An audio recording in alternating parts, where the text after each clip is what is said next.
Yeah, Kennedy mentioned that earlier. I want to take you today back to the book of Habakkuk. This unique book that details an intimate exchange between this prophet Habakkuk and God himself. And as some of you may recall from the last time I was up here, Habakkuk was a contemporary of Jeremiah. And he probably lived during the reign of the last good king of Judah named Josiah, and also into the reign of the following kings, the last kings of Judah, before the destruction of the temple and the deportation of most of the nation of Judah. Last time we saw that Habakkuk had started a journey of lament and inquiry before God because of his heavy heart, which had to witness all the injustice and wickedness that was so rampant among God's own people. In the first 4 verses of this book, Habakkuk voices this cry and this staring question as, why are you silent, God, in the face of such unrighteousness? And then in the following verses, up to verse 11, God responds.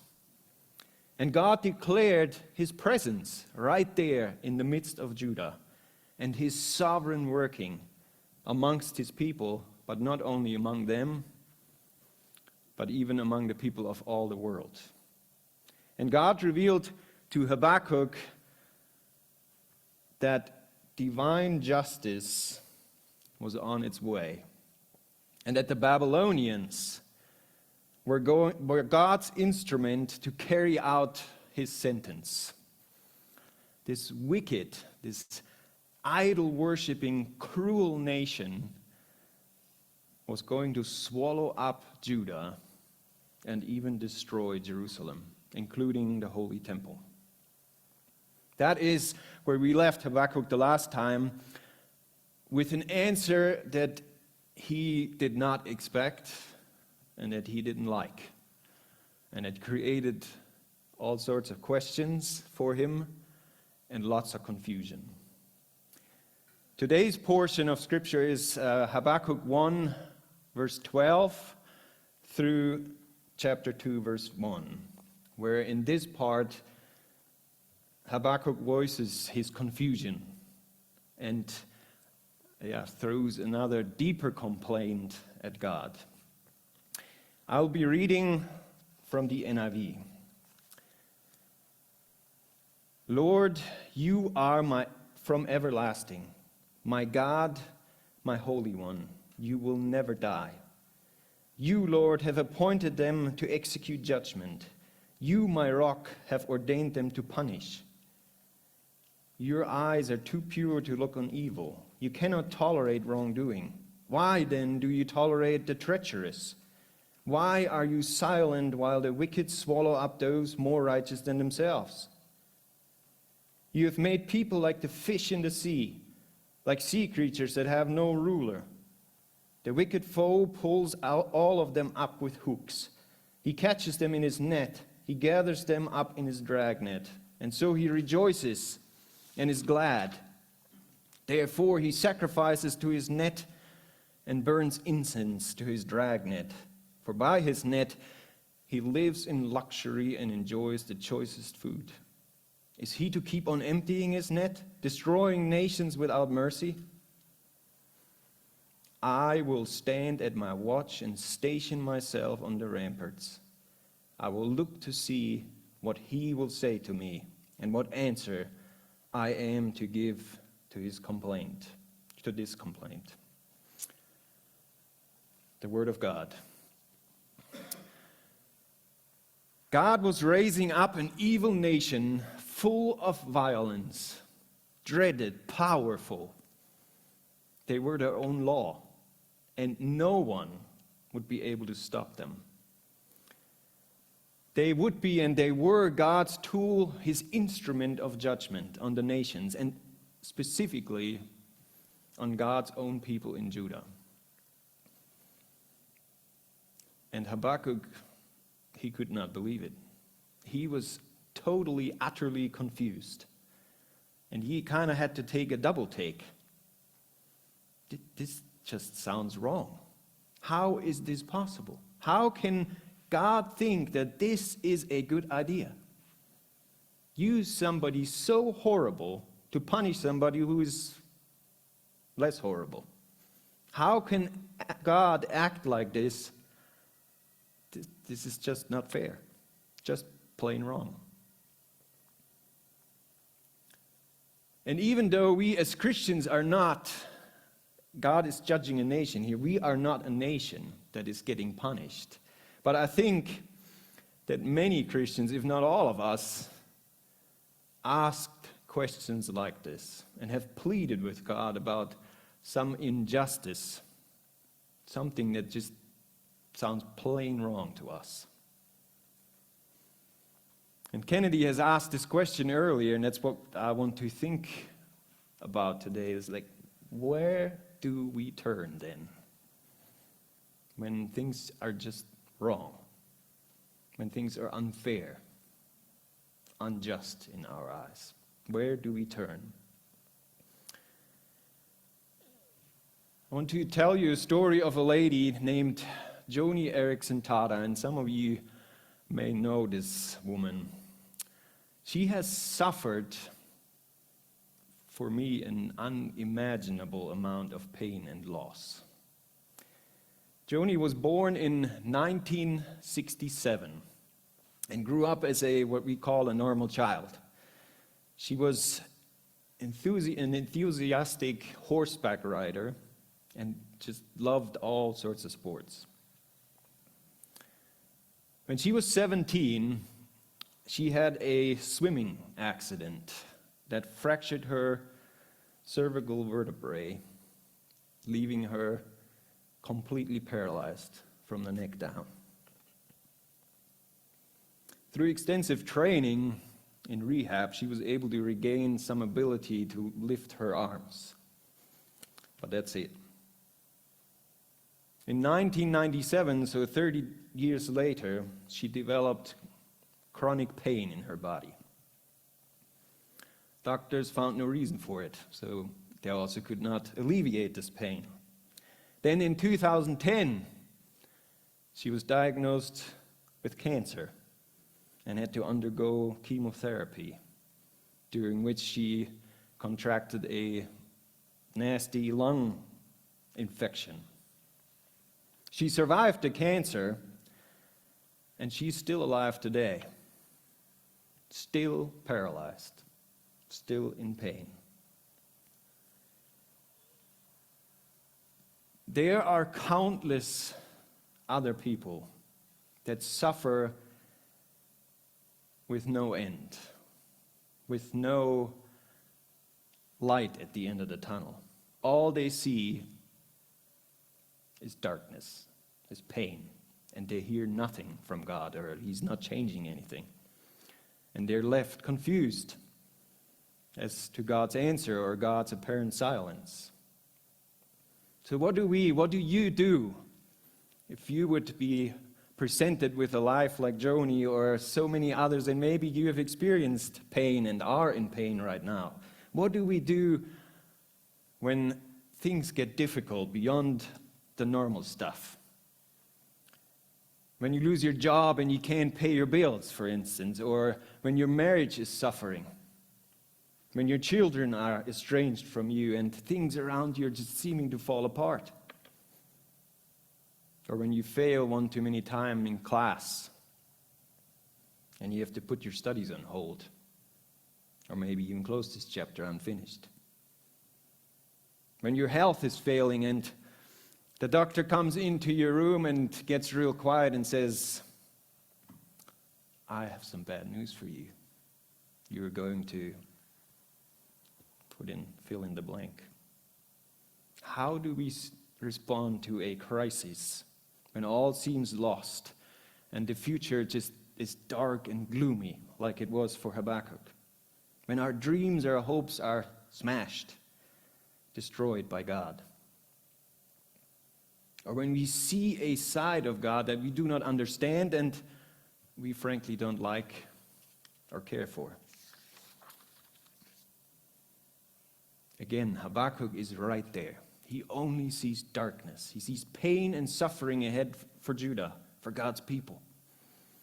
There's no way out because God's patience has run out and judgment is coming. God will destroy, uproot, displace, and bring great suffering on his people. And he did. We know this happened a couple years after this was written. And Habakkuk does not understand, how can God have such a terrible plan? So Habakkuk takes this confusion and his burning questions, his broken hopes, his shaken faith to God, his rock. And what else could he do? Where else could he turn? Should he have tried, like we maybe sometimes do, and fix things himself, prepare for battle and make everybody ready and defeat these Babylonians? Or maybe just bury his head, give up, fall into depression.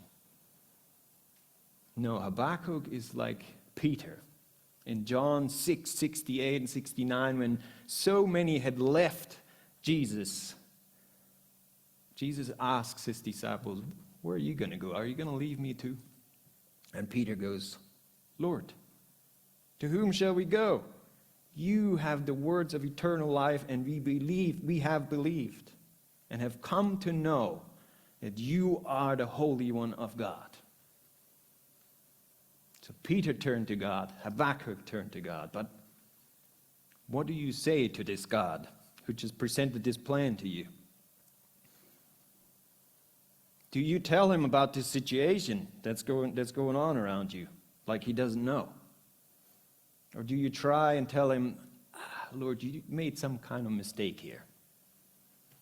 Or do you like wave your finger at him like a teacher and accuse him of wrongdoing and tell him, you got to correct this like ASAP? I think what Habakkuk did, and what is an example to us, is if you're in doubt how to go before God and what to even say, he turned to the Bible. He's hurt, he doesn't know what to believe, and he doesn't know God like this.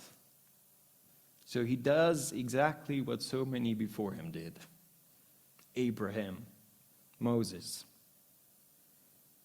He reminds God of who he is. He says, Lord, are you not from everlasting? My God, my Holy One, you will never die. This question that Habakkuk is, Lord, you are from everlasting, are you not? It's directed directly at God. He's saying, you are God. You are eternal. You've always been here. You are right now, and you always will be. That's you, right? This name that he uses here, this Lord that's capitalized in our Bible, is the name that was revealed to Moses at the burning bush. This name, Yahweh, that is so holy, even still today to the Jews, that they often wrote Adonai instead, of fear of misusing, of breaking God's commandments, of misusing his name.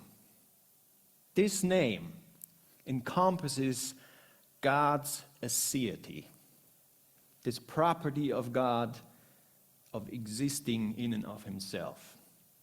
No other being has this. And therefore, all other beings, including ourselves, we are utterly dependent on this one being that has being in itself and gives power to everything else to be. And Habakkuk, in using this, reminds God that he is God and that he's the God of Israel, that this country, this people that he's about to destroy, because Israel is the nation that got this name, that got the revelation from God and received this name that God gave to Moses. But as he's doing this, he's not only reminding God of who he is, Habakkuk is reminding himself of the God he knows. And he reveals in this verse 12 there his intimate relationship with this God, this everlasting being who has always been there and who was always there with Habakkuk and for Habakkuk, even when he was waiting for him in the first verses. Habakkuk is talking to my God, my Holy One. And he reminds himself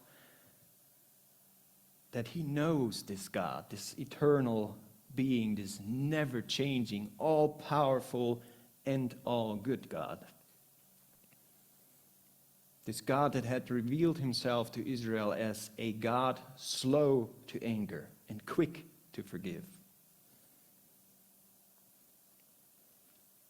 You may have noticed that as a little sidebar, this translation, the NIV says here, you, speaking to God, will never die.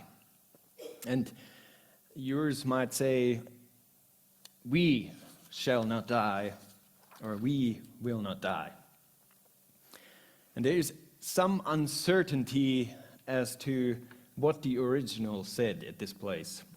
But it seems that the we was added in the Masoretic text because of an old Hebrew scribal tradition. And I think the translation, the newest NIV here, is the most accurate. But I think even with the two translations, the point of this opening verse for Habakkuk is that he is reminding God, and more himself, that God indeed is God. Everlasting, unchanging, and therefore Habakkuk can know this God. And what he knows about him, since he is unchanging, is true. God is holy, God is righteous, God is just, and he also is altogether good, loving, and kind.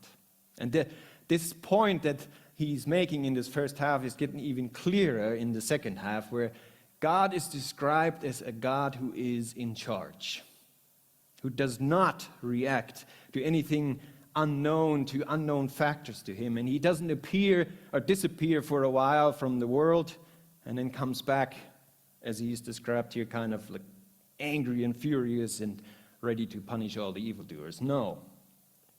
God is sovereign. And God ordained this evil nation, as Habakkuk is writing there.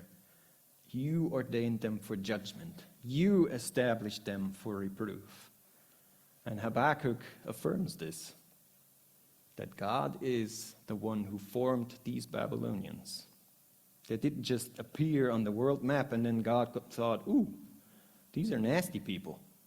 I can use them. I can redirect them and use them for judgment. No. God established Babylon, and he made them strong so that he could use them for judgment. God planned this a long time ago, and he made them strong because he knew about the wickedness of Judah and of all the other nations. And he therefore made them as punishment and made all the other nations fall before them. God is not a bystander in history. History is his story. He does not act to fix things. He is sovereign, and he has a plan for all things and for all people, and it is a good plan. And he works it out every day. When the Bible, or when Habakkuk describes God as this all-powerful God who even ordains and appoints wicked nations for judgment, this sovereign God, is that a comfort to us? I ask myself. Is that comforting to me, knowing that? Or does that sound strange or just too much? This one being that holds and sustains all things, he directs all of history. And he is also the one who says to every single believer in Romans 8, we know that for those who love God, all things work together for good, for those who are called according to his purpose. Almighty, sovereign God is working out all things for good. And this good, in short, is, in the end, eternal happiness in the presence of this God. So even when God sends ruthless, evil people to punish our nation, or in this case, Judah, or when he upends Joni Eareckson Tada's life, or brings things in our life that we don't like and that just feel plain wrong, even then, God is the good God that loves us. And that should be a great comfort to us. That should be an anchor to our soul that we can always hold on to and fall back on. Habakkuk, in the following verses, he shows that he knows that he can depend on this God, on his rock, his sovereign, unchanging God. But what he does express there is that he does not like how this sovereign God is handling the situation in Judah. He does not like how he sovereignly controls and brings about the fall and destruction of his people.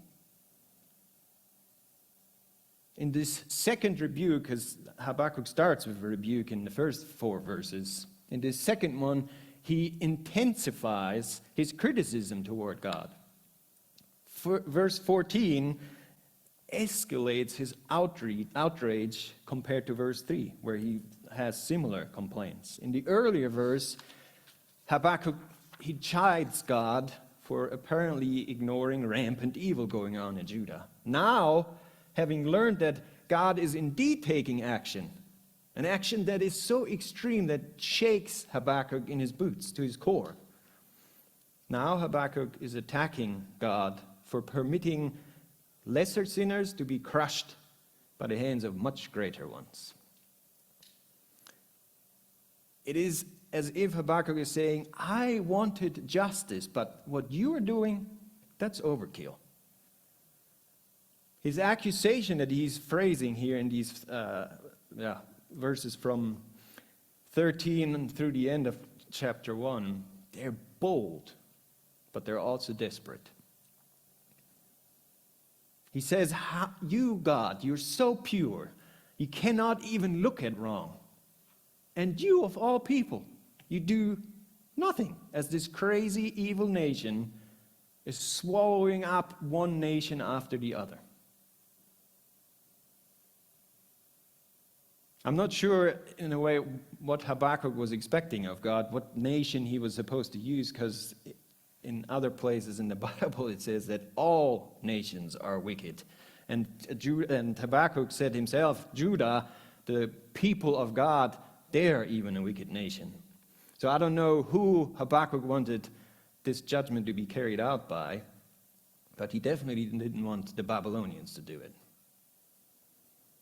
So then he goes on and he accuses God of making all the nations weak. He's making them like fish in the water, with no one to lead them and no one to defend them. And because of that, Babylon drags all these nations, all the people, in their net to victory. God makes the nations weak and Babylon strong.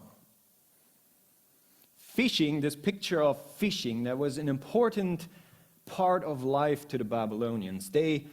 And you may know this, they were located at 2 large rivers, and at the bottom of their nation, the Persian Gulf. So catching fish was a sign of their strength. And even archaeologists, as they dig in the former Babylonian Empire, they found reliefs in this region that depict victorious rulers carrying off their captives in fishing nets.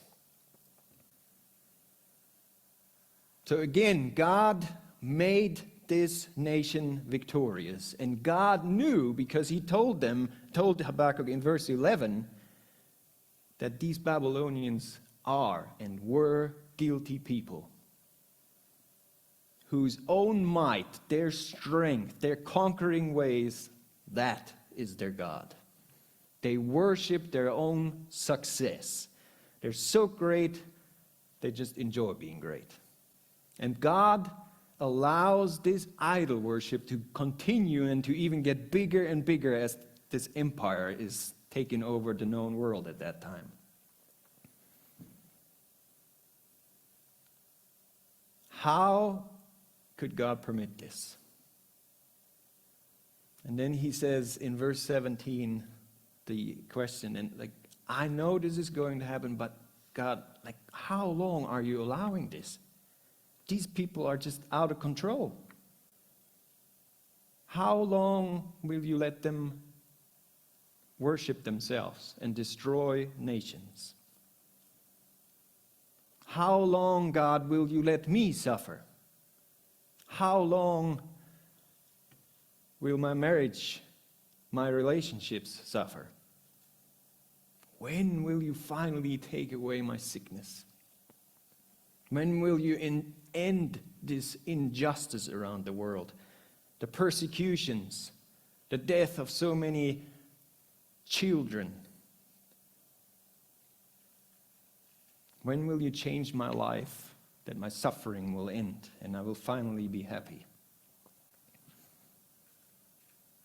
Maybe you ask yourself questions like that, or have in the past, or maybe you will in the future. I think at some point in our lives, even if it doesn't hit ourselves, we see it around us. And we ask God these questions of why and when will you end this? So what do we do with those questions? When life does not change and remains difficult, when God does not answer, or when we don't like his answer, do we throw up our hands and give up? Do we complain, or do we walk away from this God? Or do we do what Habakkuk did and draw near to him, reminding ourselves of who God is, and trust him that he's good, even when God chooses to leave the thorn in our side, to leave us paralyzed, to leave us in pain, in suffering. And for some of us, and for many Christians, that is till we die. Habakkuk turns back to where he began. He goes in this first verse in chapter 2. He goes into his watchtower, onto a high point, and stands there in eager expectation to hear from his Lord, from his rock. He readies himself like a lookout in a city that keeps his eyes peeled on the horizon for any enemies, so that he does not miss God's response. He prayerfully expects God to answer. And as he's doing that, he continues to ponder his questions, as he says, even what will I answer unto the response from God? Again and again, he brings this complaint, this confusion to his God.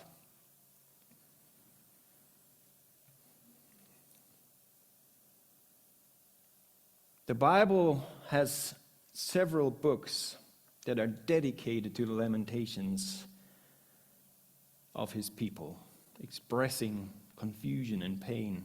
Job, Lamentations, many a psalm goes on and on of things that the psalmist does not understand. Habakkuk and even Jesus did not hesitate to bring their complaints, their confusion, their pain to God. But in all their lamenting, they remained faithful to God, even when God's response was everything but what they wanted to hear.